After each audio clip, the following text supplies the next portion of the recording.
We Made This. Hey everyone, this is Tony, Network Chief of We Made This.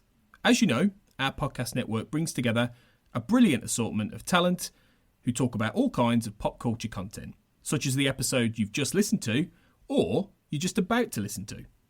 We'd love to keep the lights on a bit longer if you're able to support our network on Patreon. For just £2 a month, you get your name in lights on the website and the satisfaction of knowing you're helping us produce more great audio. And for £3 a month, you'll get your name in lights, but you'll also get access to an exclusive bi-monthly podcast from the We Made This talent pool on podcasting, pop culture, and you tell us. We'll take your suggestions. For less than the price of a coffee per month, you can help keep We Made This going. So just head to patreon.com/We Made This. That's patreon.com/We Made This to get the ball rolling. Now, back to your scheduled programming.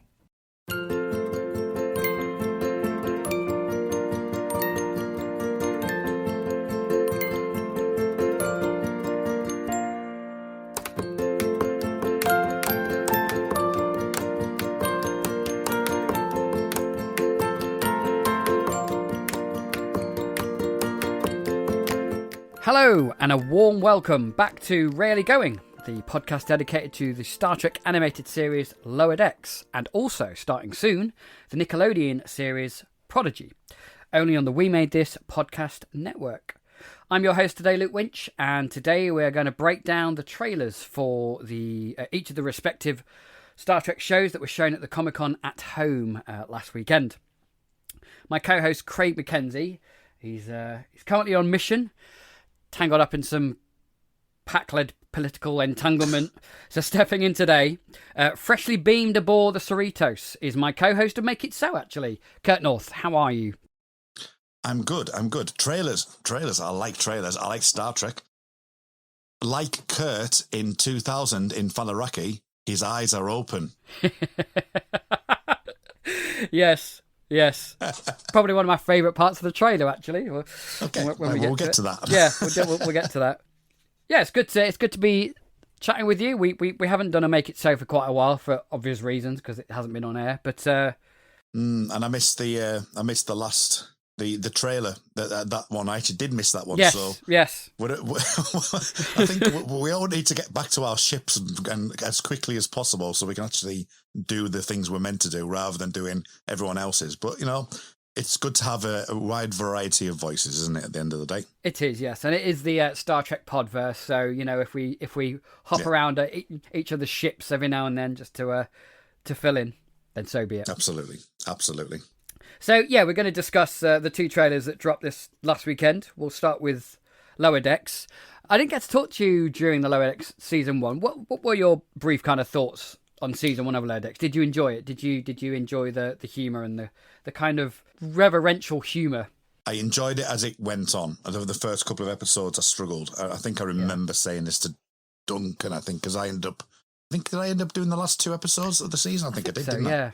I thought the getting literally up to speed with the way that the first episode went, which was like, you know, a 45-minute show in 20 seconds, was good. But I think it was a fantastic season. I really enjoyed it.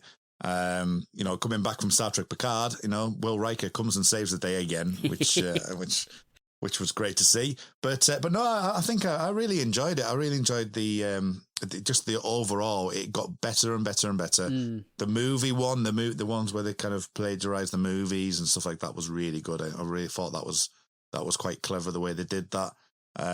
You've got to love the comm badge. You've got to love the hologram comm badge. Yeah. And you're telling me that Loki didn't see that? That's all I'm saying. Yeah. Miss Minutes.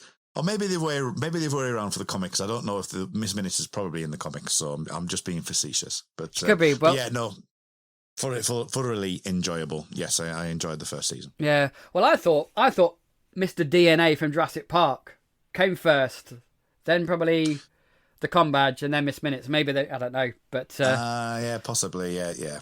Yeah. I forgot about that. You know, one of the best films of 1993. Yeah. and of the 20th century. So yeah, completely forgot about our good friend Mr. DNA. Exactly. Yeah. As soon as I saw Miss Minutes, I just went, Dan, DNA. So even the accent was the same.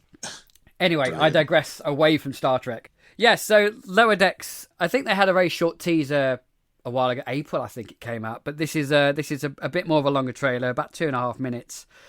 It's pretty much it's pretty much showing us the chaos that will be the Cerritos again this season. There's no real kind of narrative to this trailer, unlike the Prodigy one, where there is more of a kind of, we get to know what the story's going to be about. But this one's more snippets of scenes and stuff like that. And I think we're going to get Boimler on the USS Titan with Riker. I don't know how long for. I probably think episode 2 at the most. I'm not sure how long Jonathan Frakes could actually supply his voice for, so who knows. Yeah. But your kind of overall thoughts then for this trailer and what season 2 holds for us?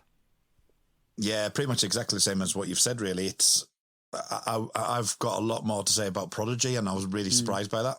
I was like, this just feels like, and again, I think it's the style. It's the style of the show, and we've got to appreciate the fact that this one is very much throw as many Easter eggs in as possible. Yeah. And for people to get. So I kind of accept it for it just felt like a barrage. So it was like, okay, watch that.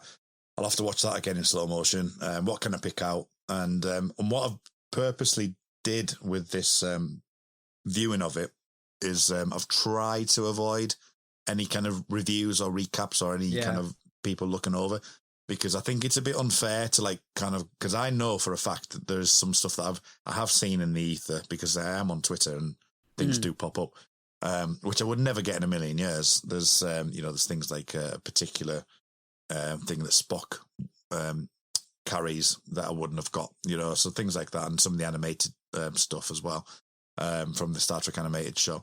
But so I've deliberately tried to sort of filter that out and just to see what things jumped out at me. So I mean, obviously we'll get through some of the stuff, but things like the trombone was one of the first things I saw. I was like, oh, Riker's trombone. So stuff like that was great. But it was nice to have a couple of moments, with kind of story elements to it, and the beginning was kind of quite nice and stuff like that. So, but yeah, it does feel like, again, kitchen sink, throw it at and see and give it. And I suppose it's good fun for the people like ourselves who want to go and find those moments in the show and go, right, I know what that is, I know what this is, I know what that is. So yeah, I think it does its job that way.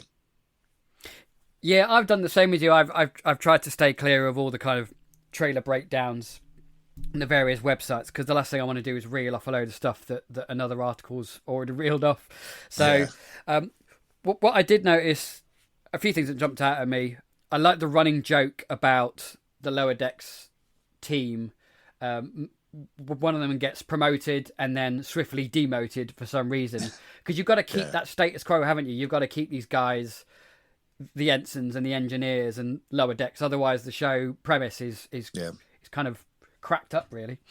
Yeah, and I think from a macro point of view as well, you mentioned Will Riker, the fact he's been promoted to the Titan and he has to come back, and they've got the Pakleds back as well as the kind of the main enemy, the next generation enemy kind of thing. I think you have to maintain that, because it's the premise of the show. So whereas we probably wouldn't have even thought or even thought about it in that way last season, that you either bring a new enemy in who is like a episode of TNG, from season 3 or something like that, which were minimal, and then go, oh, remember them, I remember them well. Or you just bring back a reoccurring theme. And I think McMahon has said something along the lines of that the Pakleds are the next generation. The Pakleds are Lower Decks' version of the Klingons. So they're just going to be the ones that you keep coming back. Yeah, and I like that idea. I do like the stakes are low, but in their worlds on both sides, that the stakes are really high for them. There's no Enterprise that's going to come in, firing over and saving them kind of thing. Yes, you've got the Titan, but even the Titan isn't like an Enterprise level. So I think keeping that balance, keeping the the dangers there, and the high stakes there, but it in comparison to the rest of the Star Trek universe is a nice little thing to keep going. Yeah, and I think Boimler, from what these small clips show, he's struggling with his new role on the USS Titan. He's not coping very well, and I think that may impact the decision to maybe demote him and send him back to the USS Cerritos again. There was a moment, what was it? I like the continuing mishap of the transporters. The loop. Yeah, the loop. And poor Boimler being stuck in the transporter loop once again, as he was in season 2. Yeah. So I like these repetitions that they do and just add an extra element to it. But it's quite funny that they continue these on because they were funny, and it takes the piss out of a huge central element to the Star Trek universe. Yeah, I cannot get away from repetitive humour. I absolutely adore repetitive humour. So, you're talking like the rakes, in The Simpsons, or Homer going down in the canyon and keeps getting knocked up, and then he basically comes out, the ambulance hits the tree, and back down he goes. Yeah. I love that kind of repetitive humour, and, it's bird is the word, for example, on Family Guy. So stuff like that I actually adore, and I like this way as well, that it's not being hit over the head. You wouldn't necessarily, if you watched the first season, you'd go, they're doing that again. That's great that. But it's not obviously like something that's going to be on every single week, and it's just a trope of Boimler, and I quite like the idea that if he does at some point get stuck in some sort of time loop episode or something like that, that'll be even better. So, but yeah, I do like this reoccurring motif. Yeah, and you got Mariner, obviously with her relationship with her mother, her captain, repeatedly in the brig for doing what she wants, as she says as she's dragged out of the room at the end of the thing. So that's good that they're continuing that. So I think in the brig, there was like a little castle that was being built, and I was like, is that something that's going to be a little Easter egg? So I zoomed into it and I went, Mariner's HQ, and I thought, fair enough.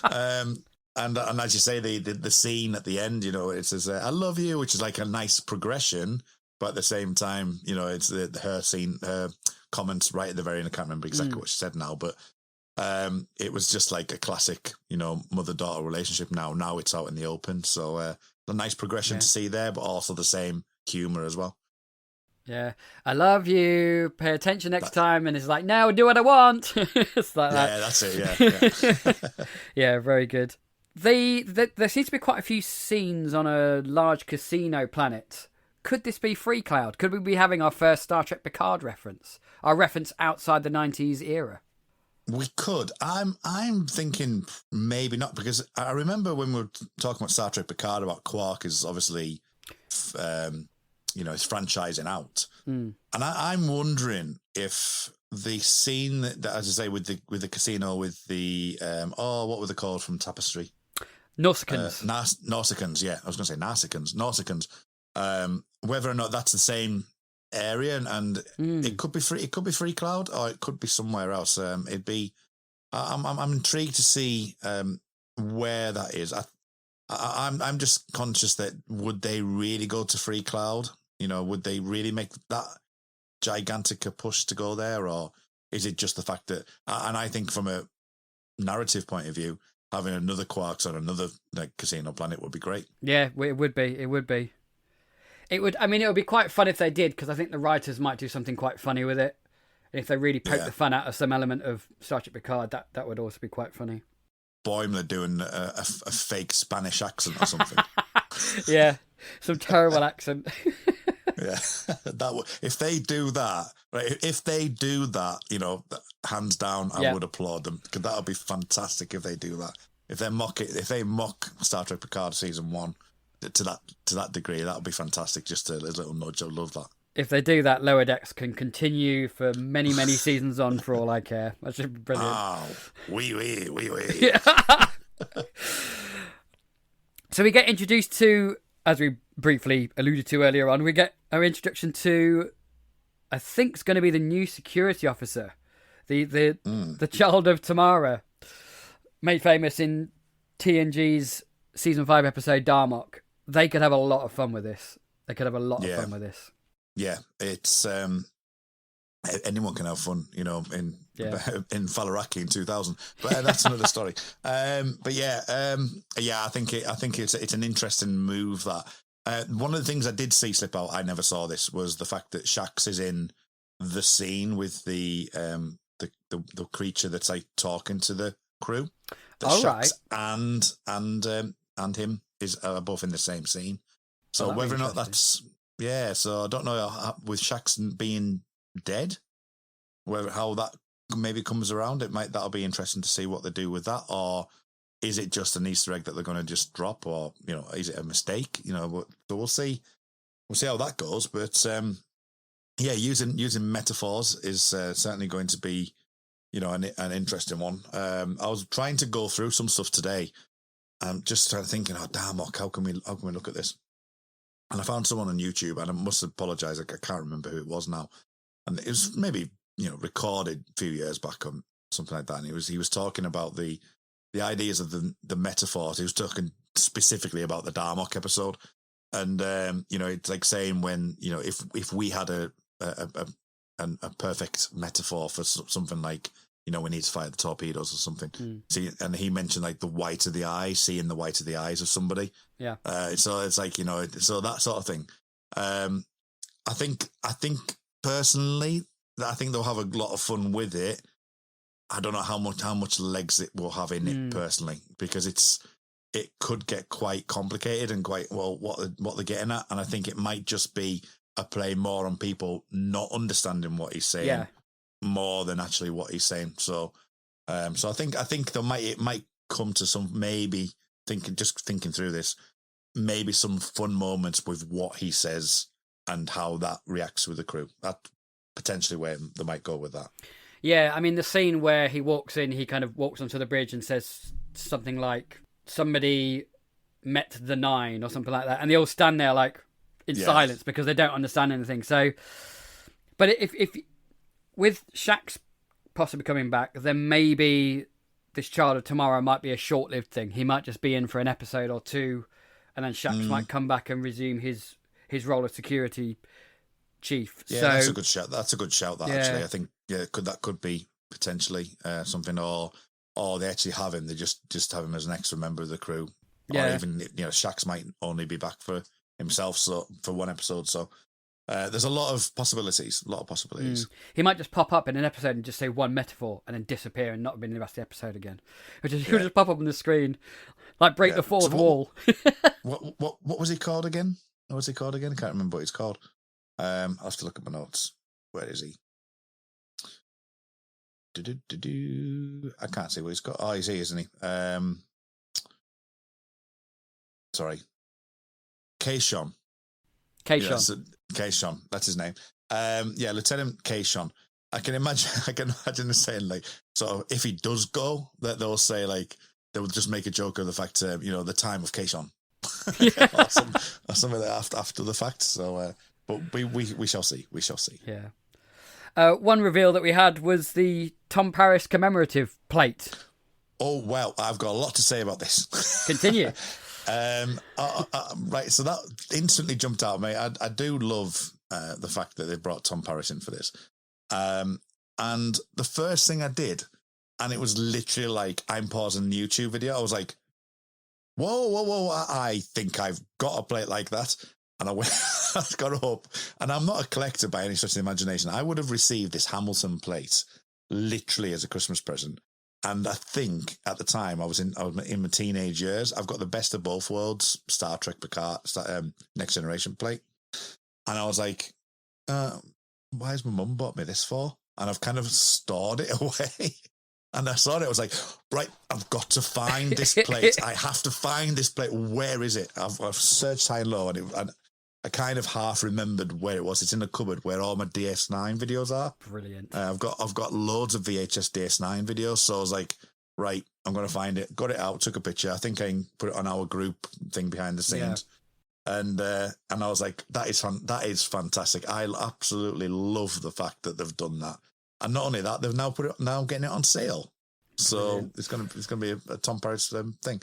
But yeah, I think that's the nice surprise that you often get in Star Trek reveals. It's like 7 or 9, and in Star Trek Picard, we've got Tom Paris in this one, and it looks like it is a cameo. It does look like the plate, and he's in that tube, that Jeffrey's tube, and he's hallucinating and all kinds. So unless he ends up, like, whenever he gets drugged up or something like that, maybe a running theme that Tom Paris keeps popping up.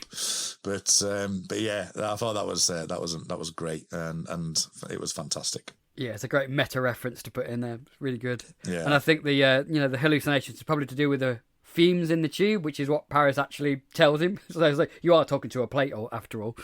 So Yeah. there was a one shot that interested me of Boimler. Pretty sure Boimler as a Borg. Yes, I saw that. That was one I went straight back to. Yeah, and he's looking quite full on Locutus style. Yes.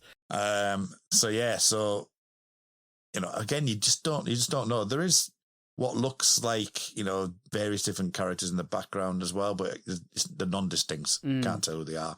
But it could be a dream, could be, it could be another holodeck thing like they've alluded to, because we had Borgs in the last season, didn't we? Yeah. So, but if the Borg were to return, that would be very interesting if they go that far. Yeah. As one of the biggest enemies in Star Trek history, that would make a massive turnaround, and I just don't see it. So for me personally, I think it's going to be something. Whether it might be a bit of Borg technology, that suddenly takes over and they have to deal with it, and it's done quite quickly, or it's him dreaming, or him on a holodeck. So, but really fascinating to find out. Yeah, definitely. And maybe if it is the Borg, maybe it's the last episode, and the USS Titan comes back and saves him again. Yeah. Not again. Yeah, can you imagine if that was the end of it? Not again. But the Titan literally has to come in at the end of every single episode, every single finale of every single Star Trek series from now on. Yeah, exactly. Yeah. Yeah. Were there any other moments in the trailer that stood out to you, or that you found funny or interested you? Narratively wise, you've got Rutherford that seems to be getting, conversationalists with Tendi again. Yeah. I thought that was. I know there's not much narrative, but it seems that, because if memory serves me right, Rutherford doesn't have any memories now, does he? No, he doesn't. Those are being rebuilt. So I quite liked that. I liked that they had that on. As I say, I think the Nausicaans were the main thing for me. I'll just see what I've got. Jeffrey Combs. I did check the voice, because I was like, I know that voice. Oh, with really? The HAL kind of like, with the HAL type AI that comes in and says, so you listen to it. And I was like, I know that voice. And I was like, I couldn't place it, so I did have to search that. And it was, it's Jeffrey Combs. So I think Jeffrey Combs, he's just everywhere.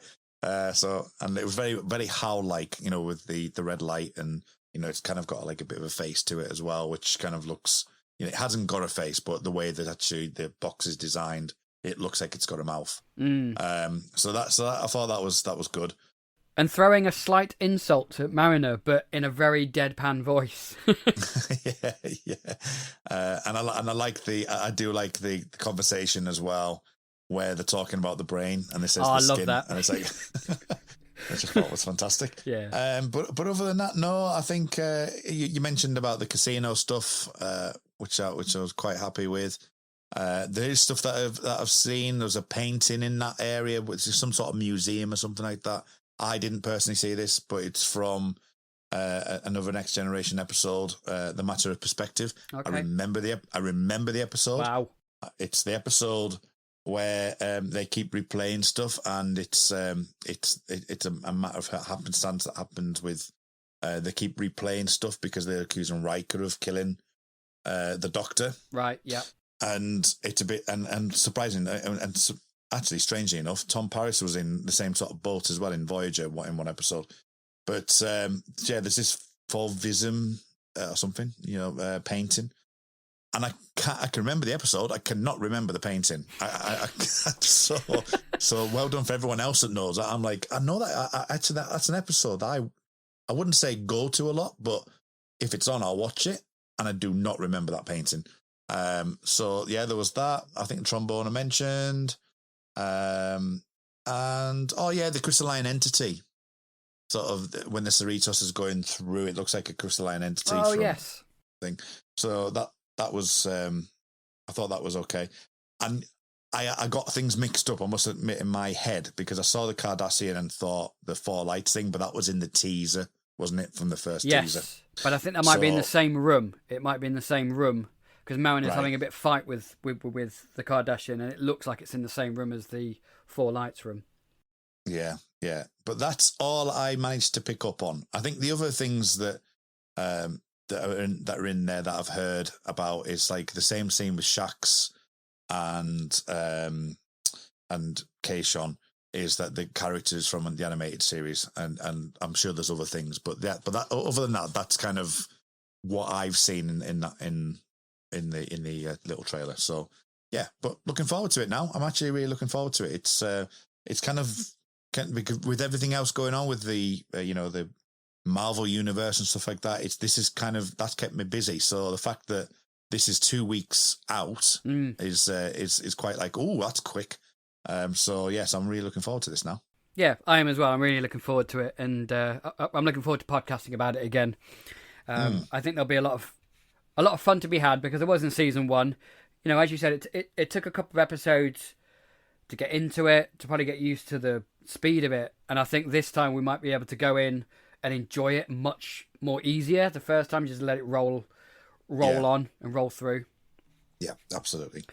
So I think we're done with the Lower Decks Season 2 trailer. So let's move on to the newest Star Trek, which is Star Trek Prodigy. Now, I'm going to admit, I haven't read up on this at all, really, until Tony said, oh, by the way, Really Going's going to cover Prodigy as well. And I was like, I better do some homework then. So I read up a little bit about what this is going to be. So the basic premise is Prodigy will follow a motley crew of young aliens who must figure out how to work together while navigating a greater galaxy in search for a better future. These 6 young outcasts know nothing about the ship that they have commandeered, a first in the history of the Star Trek franchise, apparently. But over the course of their adventures together, they will each be introduced to Starfleet and the ideals it represents. Now, I really like this premise. I think it's a great idea. And obviously, it's a Nickelodeon show, so the target audience is kids and families. Yeah. So a much younger demographic than Star Trek's probably ever done before. I like that Lower Decks is the old guard, and this is basically for the new guard, isn't it? It's to introduce these new young fans into Star Trek. It's a great way for mums and dads who grew up on the 90s era Star Trek to kind of introduce their kids to Star Trek. It is, and you mentioned the premise. The premise is like, I have been keeping an eye on this a little bit more than you have, but the premise itself is perfect, because it will be people's first time in discovering Star Trek. So the characters are first discovering Star Trek at the same time. So to bring like that into the show, and then, you know, as I say, you look into maybe the older crowd of maybe going to Lower Decks or even going, oh, let's look at some Next Generation. Because one of the arguments about Star Trek Picard or Discovery is that, you know, you've got the F-bombs, you've got like some gruesome hot body horror, you know, you've got like a lot of deeper stuff like that. And Star Trek is designed now to be a universe. So you can have little bits of whatever. So people, I can imagine people in years' time, you've got 800 episodes or whatever it may be, you know, slowly doing like we did, you know, watching Next Generation, you know, Enterprise and Voyager and Deep Space Nine, you know, and even the original series and the animated series and all that. And as this is a gateway into that for younger ones. And to be honest, the premise itself, this actually was like, do you know what? I'm really interested in this. And a little bit like Clone Wars, I thought that it's maybe a slightly younger audience than Clone Wars would be, but it definitely felt really, really interesting, and it gave me chills when we come across the Star Trek theme. Yeah. When we discovered the ship. So I thought it was a really good trailer, really quite moving, and some interesting characters as well. And I think that, you know, it's not it could have easily been quite, and I don't mean to use this word as a pun, but it could be quite alien. because the characters are, very alien. It's not like there's not a human there. In the general sense of like it's generally a humanoid crew, and then you've got people around that. This isn't. This is you've got like the thing like Zero and Roktar. They're all something that you'd more see in the Marvel universe than you'd see here. So I think I think it was a really, really good trailer, and it did draw me in. Yeah, it's going to be a great gateway for children to really get into Trek. Yeah, and the Star Trek universe is almost now building like a generational Star Trek. So whatever age someone is, they can enter Star Trek or watch Star Trek at a certain show that kind of reflects their demographic, their age, and they're really building up a real legacy, aren't they now, Trek? So for years to come, in generations of family, they can watch Treks at various different shows that represent their age or their mentality. It's a really expanding universe now.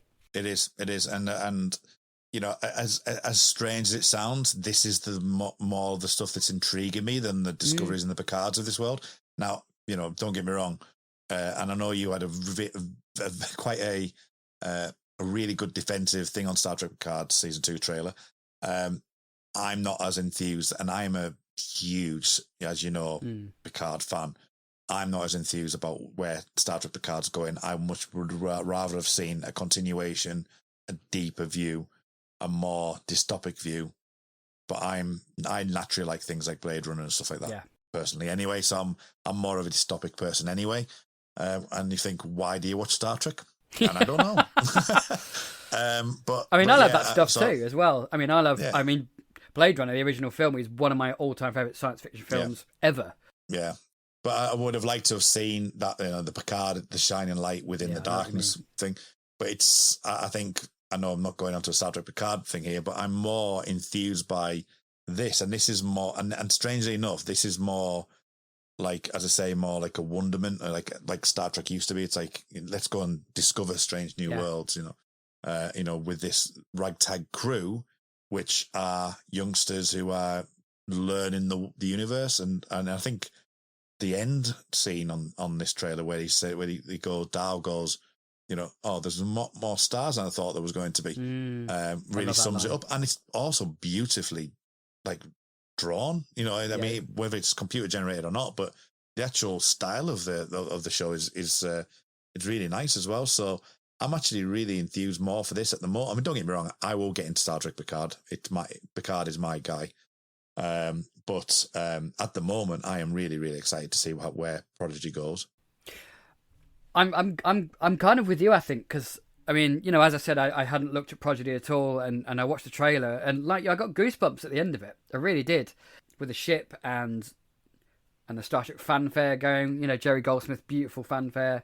Yeah, I'm really excited about this, and the animation that you mentioned, I was going to talk about that bit because it's a kind of mix of different styles for me. It looks quite Pixar. Yeah. It looks quite. Have you ever seen Trolls? Yes. The animation. It looks like, but I think either a couple of the writers or one of the creators of the show was also involved with Trolls, so that doesn't surprise me now. But it's very, very bright and colourful. It's there to kind of bring kids in, to draw their eyes to the screen, and I think it really does that. The aliens look really unique and individual. We'll talk about each character in a minute. But yeah, what did you think to the animation? I know you said it looked, the Vista looked really good, but what about the aliens and stuff as well?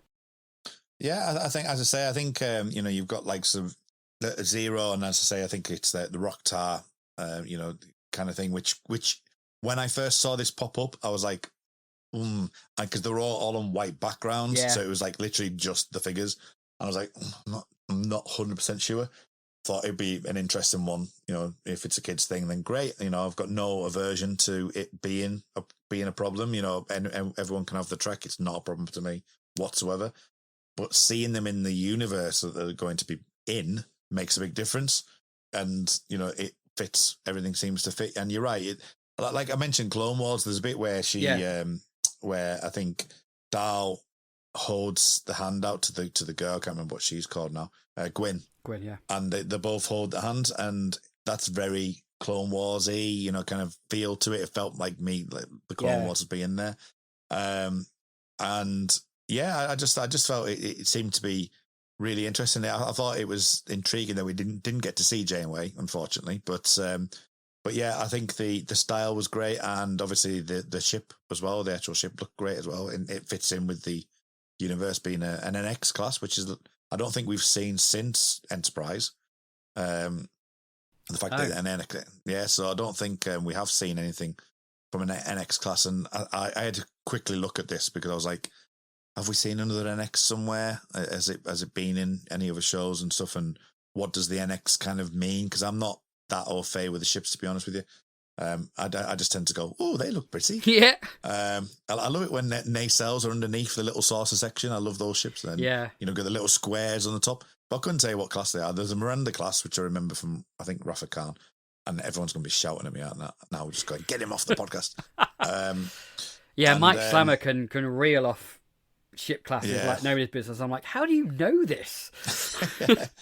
But yeah, the Protostar NX, but apparently NX is kind of like the Enterprise was in Enterprise. Right. It's like the first kind of like Warp 5 ship in Enterprise. So it's like kind of your first, I mean, I think they were saying it's the first like shuttlecrafts in obviously our time. Yeah. But it's the first of the class that's like a tester kind of class of ship. So it's obviously gone out into the Delta Quadrant as a class, as a tester kind of ship, and crash landed. So, but yeah, I thought the ship looked great, and it's obviously crash landed, and I think they've done a really good job of melding the Star Trek aesthetic with the cartoon Nickelodeon kind of view as well.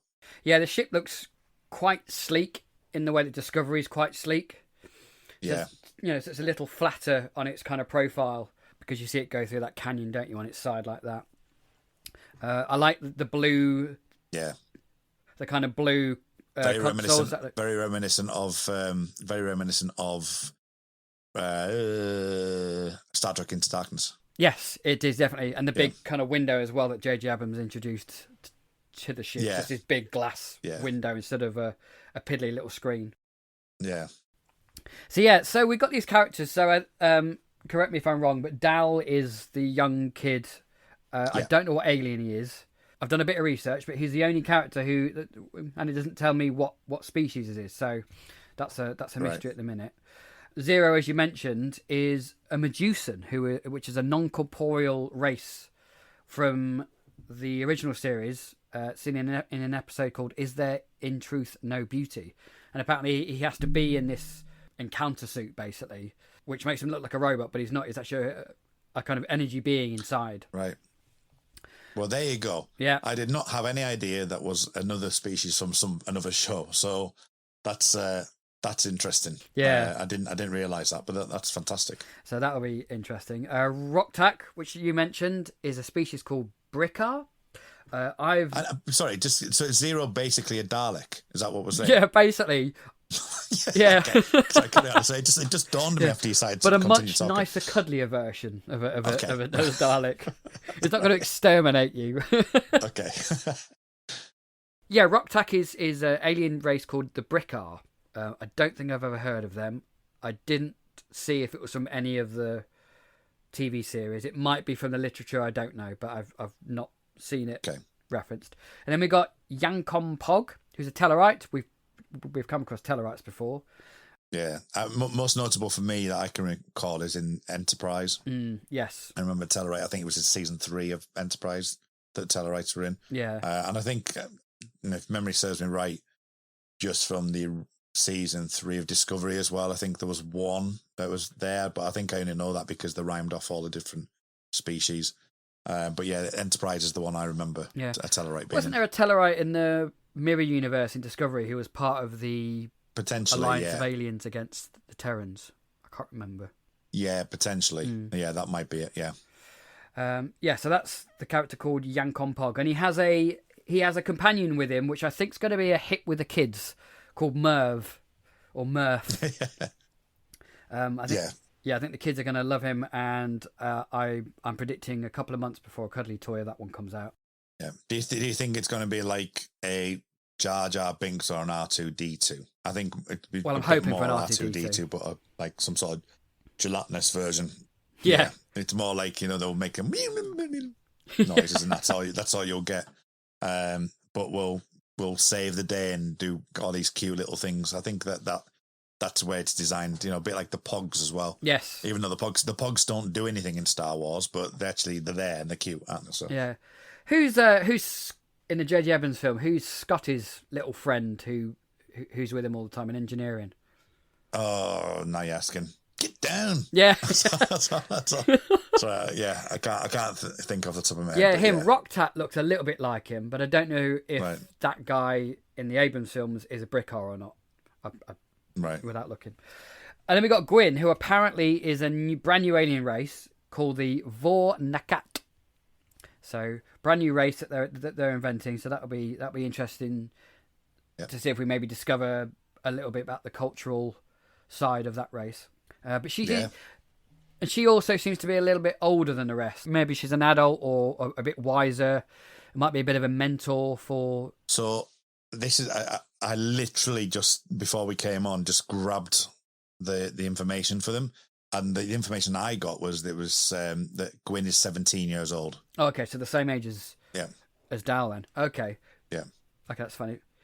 She looked a bit older. I don't know why. But she does.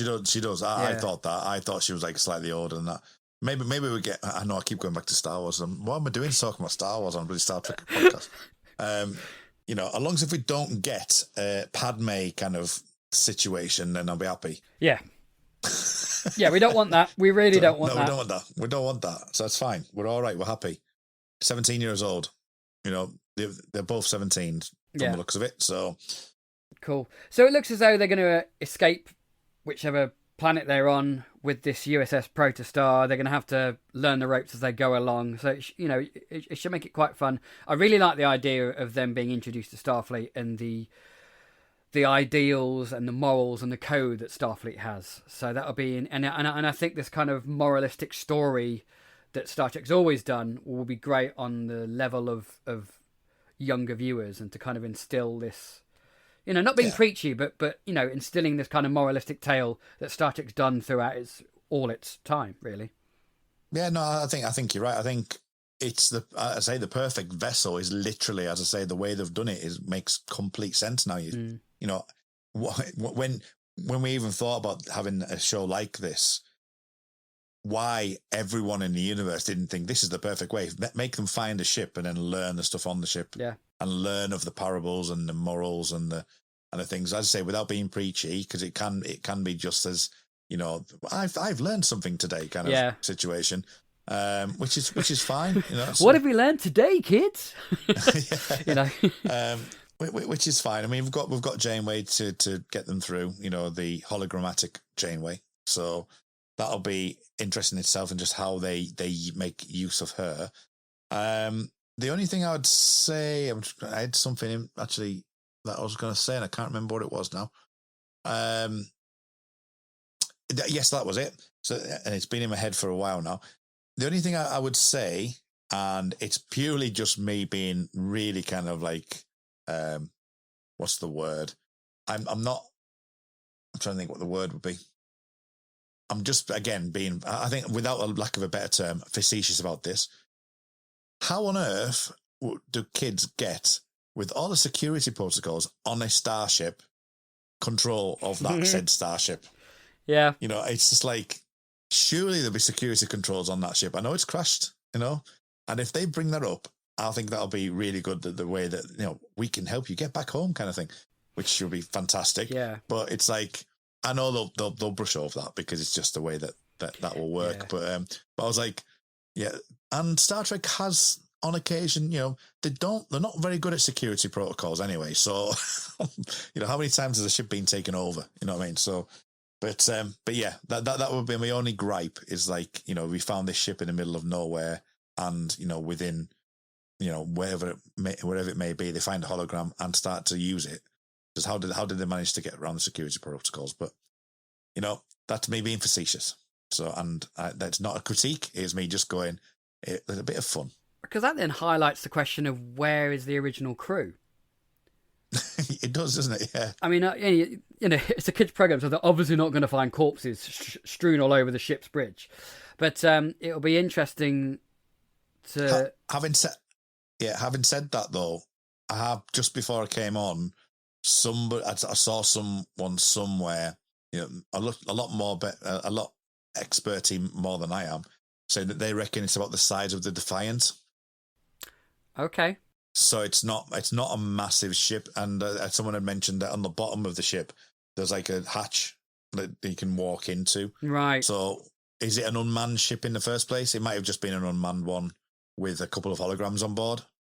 Yeah, I mean, I have read that it's an experimental craft, because I think this is set, now I might be wrong on this, but it was set 5 years after the Voyager got home. So this could be an experimental ship, a new ship, an experimental ship. So maybe it did go out unmanned as a test drive or something. So yeah, that is a possibility.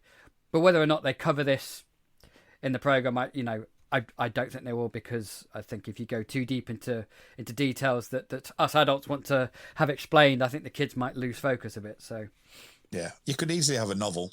You could easily have a novel on the ship itself. Yeah. So. And one thing I do say on most of my TV shows, I don't want everything read out or shown to me. Exactly, yeah. So you want to be able to have that headcanon. You want to be able to think about it. You might, if somebody wants to fill in that gap with some fan fiction or a novel or even like a children's book, whatever it may well be. I think it's a good vessel to actually use. And I think it's going to be really interesting. I think it'll be something that's probably deeper than we think. I think it'll actually will be quite an interesting show with a good narrative. So we shall see, and I'm glad that we'll be doing it for the podcast. So I'll be happy if it was a possible chance. Then I'll be happy to come on. Oh, so definitely. Yeah, I think it's going to be. See.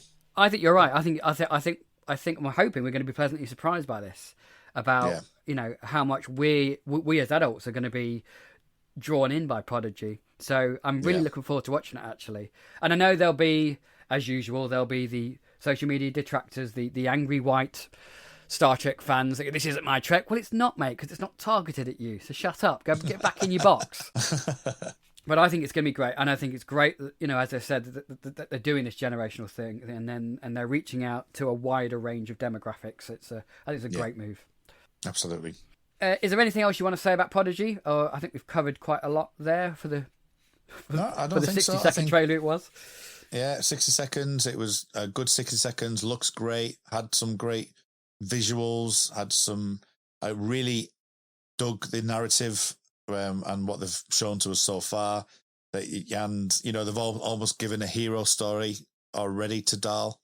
Saying that you're the only one that can escape. You're the only one that could do this, kind of thing. And that the fact he's going to bring on the others as well. So yeah, I think for this trailer is by far the best trailer that I've seen in the trailers that we've had. So Lower Decks and Star Trek Picard, this is the best trailer. Yeah, I am inclined to agree with you. I think.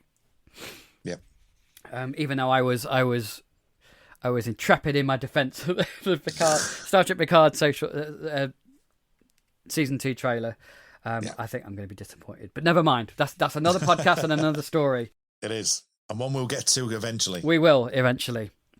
So we're going to be back then on 15th of August with episode 1 of Lower Deck season 2. That'll be me and Craig, and then we'll be alternating hosting duties with a plethora of guests on. Are you coming on for a guest at Lower Decks? I think so. I don't know if I'm what shows I'm on when at the moment, so including my own. So I think I will be popping up at some point. And I'm always lurking around the holodeck. So if anyone wants to step out and I'll jump in, I will jump into that world. So yeah, that's so if I'm not on, I will be there or thereabouts. Excellent. Until then, Kurt, if you can remember, do you have any other podcasts, social medias that you'd like to plug?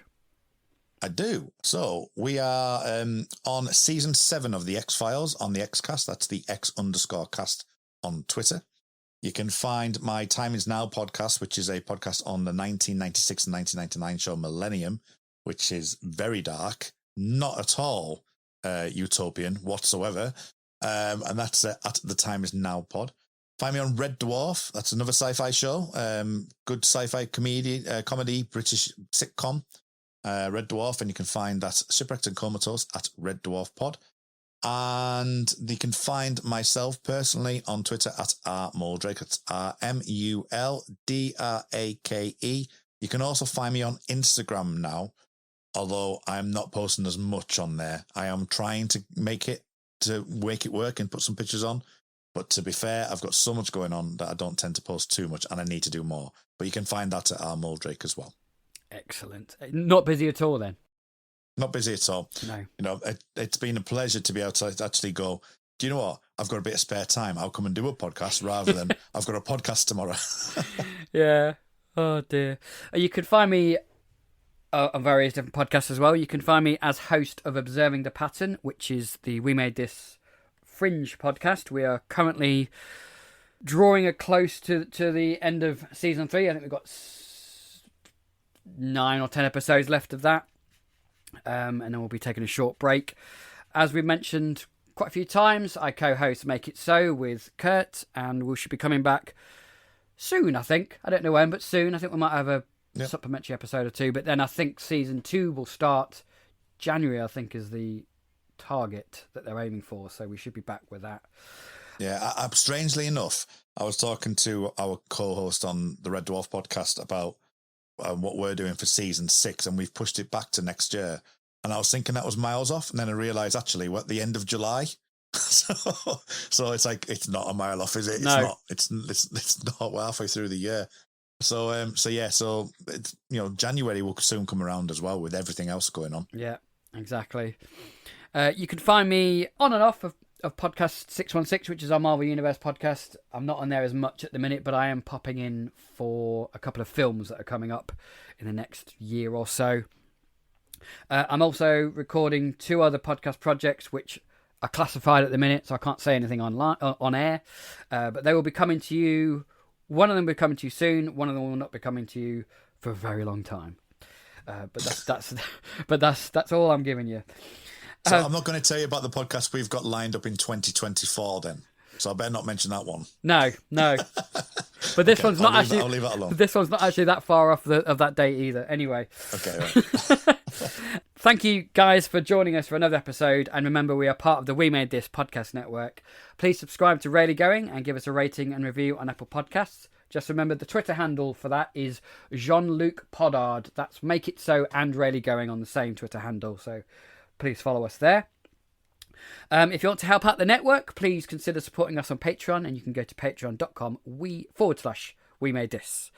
Star Trek, of course, is not all we're talking about, so we'll give you a taste of what else you might have missed on the network in a moment. For now, this is the USS Cerritos signing off. Elsewhere on We Made This.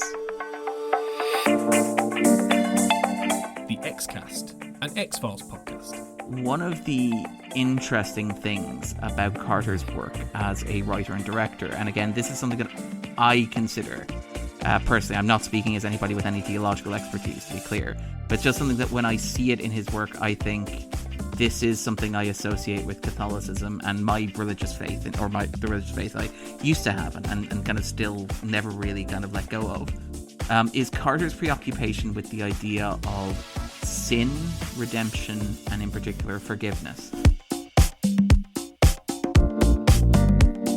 Free with this month's issue. I went for quite a few years in a row to Leeds Festival, where there seemed to be riots following us wherever we went for a few years. Yeah, there was a riot at the one I went to, I remember. Yeah. Well, me and Sarah, our first festival was Leeds 2000, where there was a riot in the field that we were sleeping in.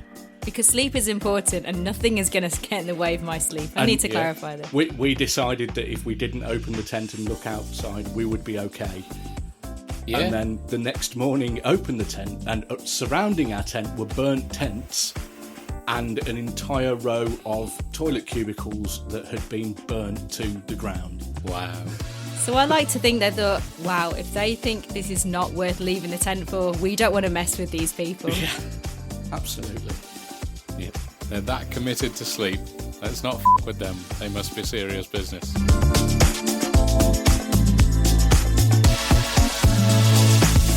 Pick a disc. And that was just before you trialed Found Line into the modem to get. Oh man, yeah. how much trouble I got in downloading music and giving the family computer computer cancer, trying to go through. Because I had a very religious home, so on my MP3 player, the Black Parade, actually, I changed the titles because I wasn't allowed to really listen to rock music. So the Black Parade was like the Jesus Parade, and I changed the names and stuff. So if my mom saw me listening, I was like, there's no album art. I know exactly what the songs are. Check out all of these shows and more on the We Made This podcast network.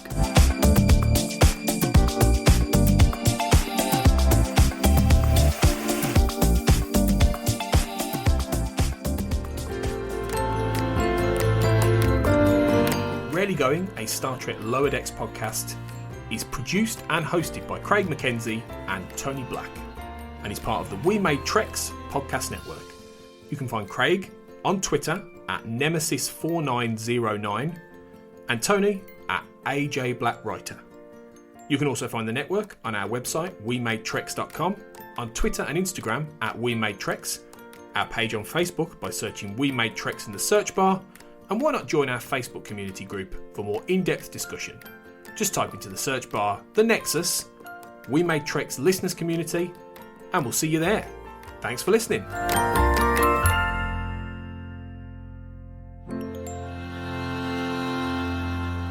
Excellent. I'm going to head to Quarks.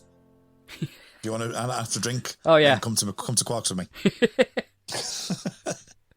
Let's get drunk. Yeah.